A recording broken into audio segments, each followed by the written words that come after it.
All right, motifs. A motif is a unit of symbolic thought or function, which can be any element in a tale, but it's a unit within like a narrative, and it distinguishes itself from other tales.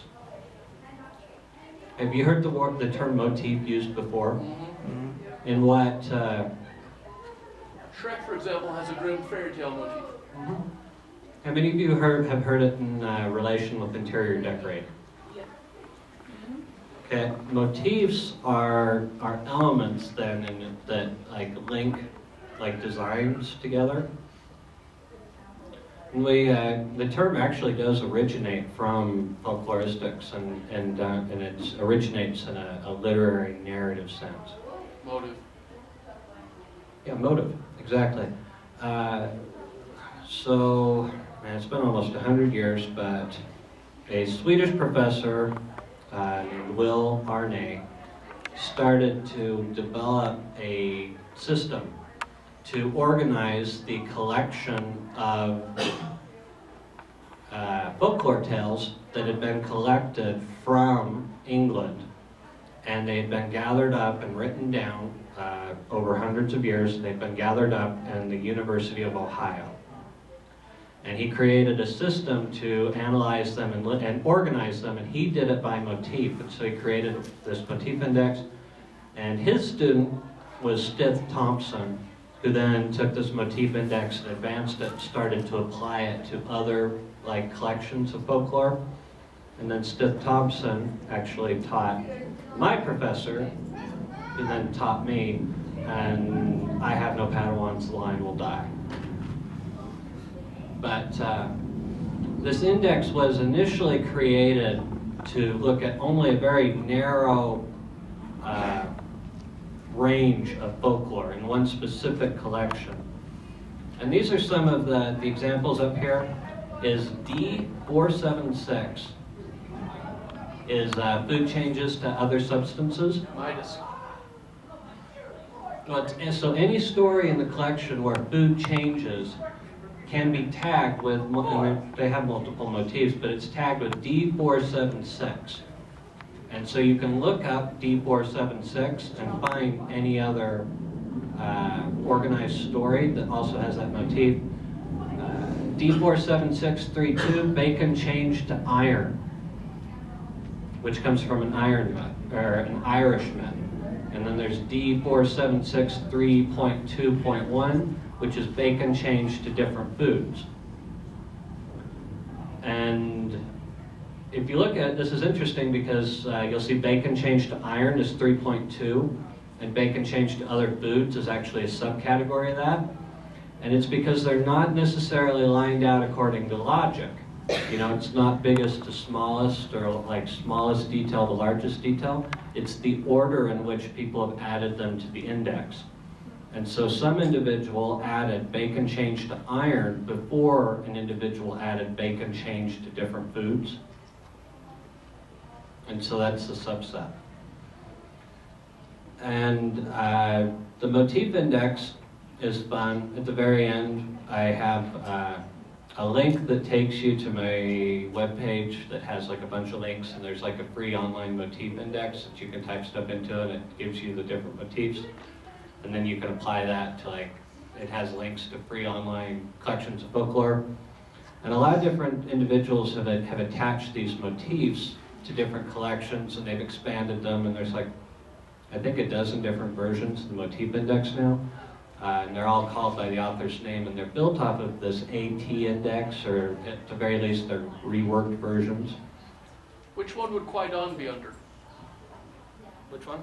It's a collection of Japanese ghost stories. Oh, well, each story would be organized independently. Ah. And Well, you said collections, you know. Like, well, when I talk about collections, they go through the collection, they organize each individual story by its motifs. What we're going to look at is Pokemon and Aladin, like what that old story. Golems, too. Mm-hmm. Now D1421 is magic object summons a helper. And this is actually one of the most common motifs, like across the world in folklore. Magical helpers are huge, like whether they're magical animals or like spiritual helpers, supernatural helpers, or even just extremely talented kind of weird individuals. They're like the idea of summoning a helper is very common. Now this is D2074.2.4.3. Helper summoned by calling his name. Does that sound familiar? Mm-hmm. That picture actually comes from an Indian folk story where a young man wrestles a demon monkey and he won't let go, and the demon monkey says, "I'll tell you my name if you let me go." And then forever after, the guy summons the demon monkey to to gather like hen's eggs or to like knit or do like all these weird things. He doesn't actually fight. It's kind of a lame Pokemon.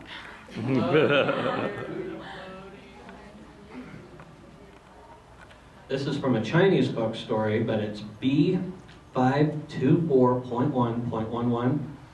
Hero contests with demons using fighting animals.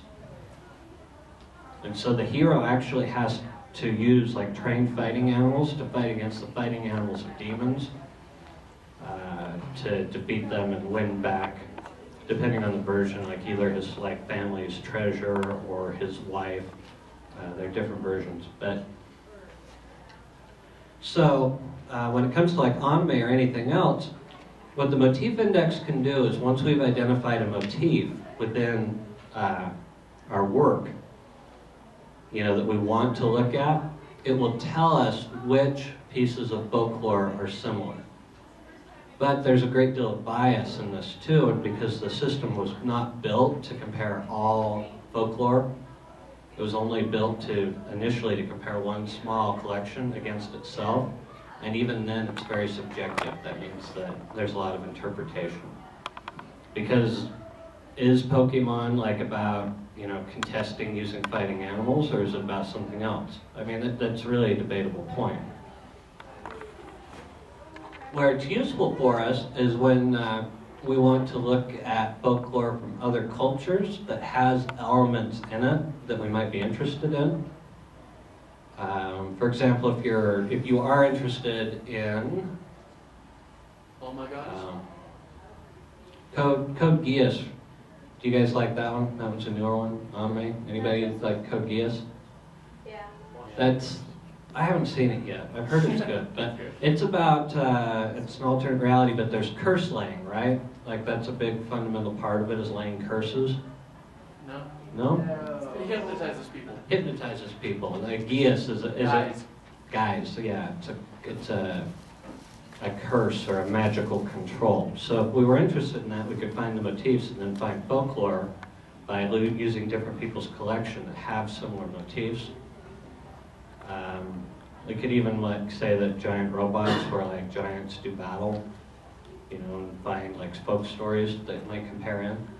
But that's about the only real functional use for the motif index, other than like entertaining folklorists, which it does very well. Morphology is actually my favorite of these tools.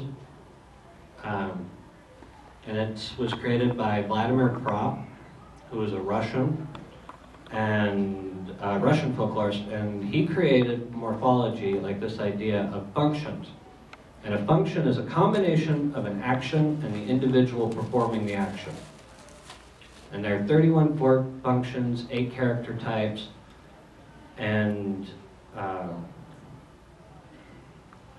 we'll immediately get into some examples of that. But the neat thing about these functions is because they're numbered and they break stories down, we can turn folk stories into equations. And again, he created the system only to look at a collection of Russian folk stories, specifically fairy tales. And so if you try to use like these morphologies to apply to like modern criminal like drama or like a horror film, They won't work because they're designed for fairy tales and they start to break when people stress it too much. But for an anime like Spirited Away, have we all seen Spirited Away? Yes. Has anyone not seen it? Good. Every once in a while there's somebody that's like, I haven't seen it. And if you're here, you should see that one for sure. Won an Oscar, I assume so. It's a good one. And if we look at Cinderella, we see the function of absention. And that is where someone is, abandoned, absention. And so Cinderella is orphaned. Villainy, someone does something bad. The evil stepmother makes Cinderella a slave. Lack, Cinderella has nothing to wear. I mean, this is the character and the function, what the character does. And this is the character, in this case, doesn't have anything to wear. Receipt of magical agent. Cinderella's fairy godmother transforms her for the ball. Liquidation.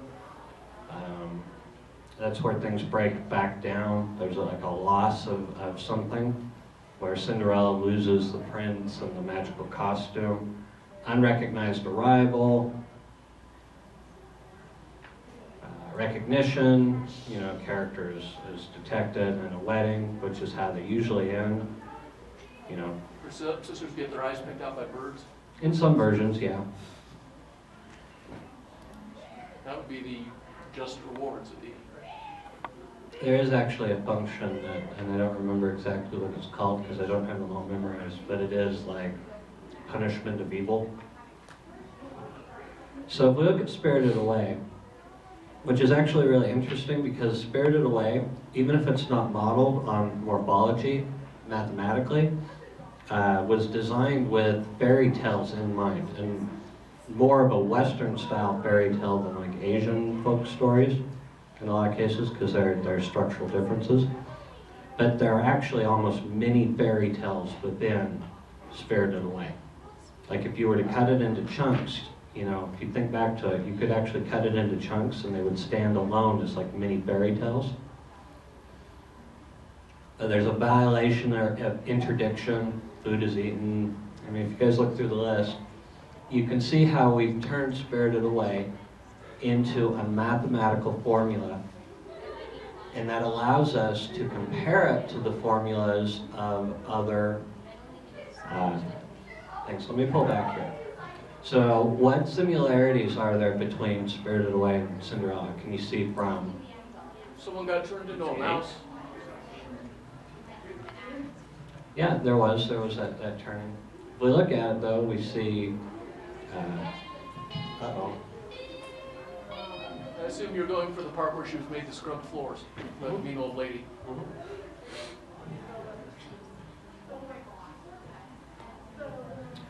Yeah, we see that number 8 is the only thing that they have in common, which is villainy. Wait, 20. 15. 8, 15, 20. Well, actually, in Oh, Spirited 20. Away, her parents kind of deserved it. In Cinderella, she got beaten up and tortured for no reason. Though I agree with you, villainy is very important. There is a difference. There is a difference. So that does bring up a difference, right? Spirited Away starts with the violation of an interdiction. The parents do something they're not supposed to. Cinderella starts with absentia. That is, somebody loses something through no cause of their own. That is a key difference between the stories, In right? a lot of Miyazaki films, they don't have any villains at all, really. Everyone turns out to be okay in the end. I always feel that a villain makes a good story, though, because without it, Snow White's like, a beautiful princess grows up in a castle, becomes queen, and lives happily ever after the end. So, you guys are right. 15 is receipt of a magical agent. That's true. If you think back, the fairy godmother and the spirit of the river dragon in Spirited Away are very similar in what they do in the story, right? Then 20 was liquidation, yeah, the loss.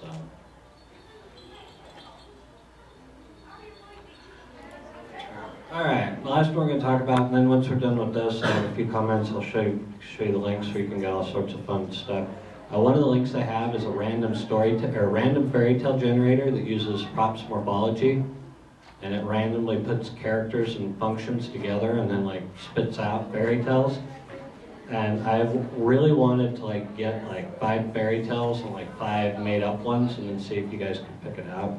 You know, which one was which, but I haven't done that yet. Structuralism. Has anyone heard of Levi Strauss? Yes. Yeah, the name should be familiar. He's kind of a philosopher, and his work shows up in a lot of different academic fields. But he approached mythology as the paradox of the myth. And structuralism is basically about breaking myth or folklore down to the most basic possible elements, getting rid of all the extra details.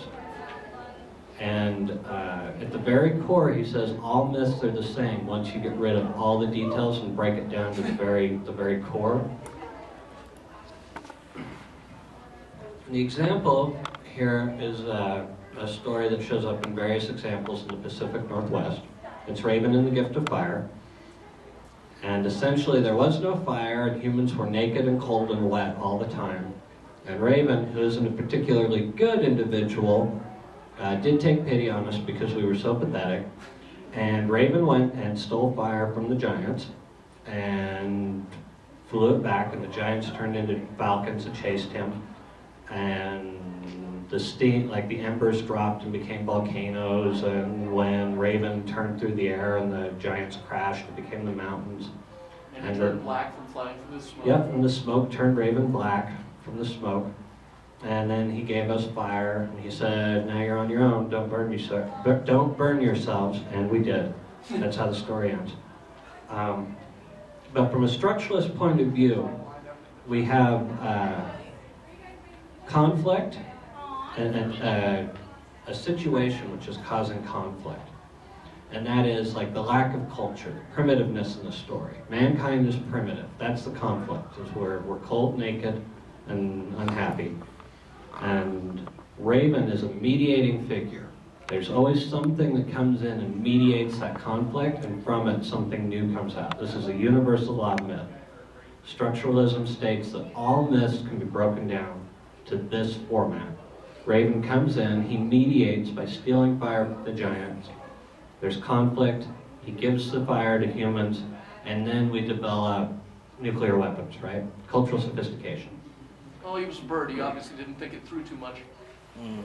Let's get the people fire. I'm sure they'll be grateful. Actually, and there are a lot of variations, and so it's not always fair to generalize like the Native American mythological standpoint, but it is very common amongst the stories for humans and animals to be, they're the same. Back in the time before, there were like not even any difference between our shapes.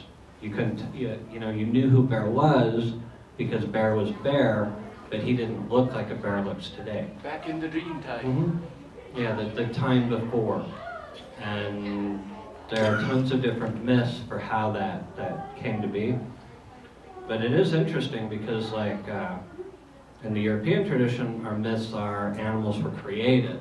Animals come from, animals are made from mud, animals are made from dust. Animals are different than people, and at the time where these myths were created, the culture was one of controlling animals and plants through agriculture to survive, and the Native Americans through a hunting and gathering culture, which could not control or wipe out or destroy the environment. They had to be more environmentally sensitive in order to survive because tribes that weren't died out, and so their culture reflects kind of more of a connection with nature, not a we are above nature and nature is given to us, but we are. And that's not to say it's better. It makes me sound like a hippie and I'm like advocating it. I believe it was the Native Americans who coined the phrase, open your heart and let the sun shine in. Down in South America. But, it's just interesting to me how like the environment that folklore originates from reflects in the folklore. Alright, so I'm going to attempt to use Evangelion and break it down through structuralism because Evangelion is notorious for defying logic. The guy who made it wouldn't say. Well, you know, like even the creators have admitted that like they were just putting stuff together and that there wasn't a big picture and that they don't really understand it either. But if we were going to use structuralism, we would say that there's technology, complexity, a separation of the individual. You know, there's too much technology. It's made us weak and neurotic. And there's conflict, and the angels come, and the angels are, you know... God wants us dead. Well, or however you want to interpret the story, but they are mediating figures. The angels change things. Their entire goal, which is barely thwarted before the story begins, is to destroy the world. And at the end of it, they more or less succeed in a roundabout way. And from this conflict in the angels, there's rebirth and simplicity. We've gotten rid of technology. We've gotten rid of individualism. There's a collectivist, you know, we're down to the bare minimum number of people. It works, and the weakness of structuralism is when you break anything down to its most core components. You know, most circles look alike. Most apples do not look like most limes. But if you break everything down to its most core component, then it is easy to find to compare them and to find similarities, but it's also very difficult to distinguish them from each other.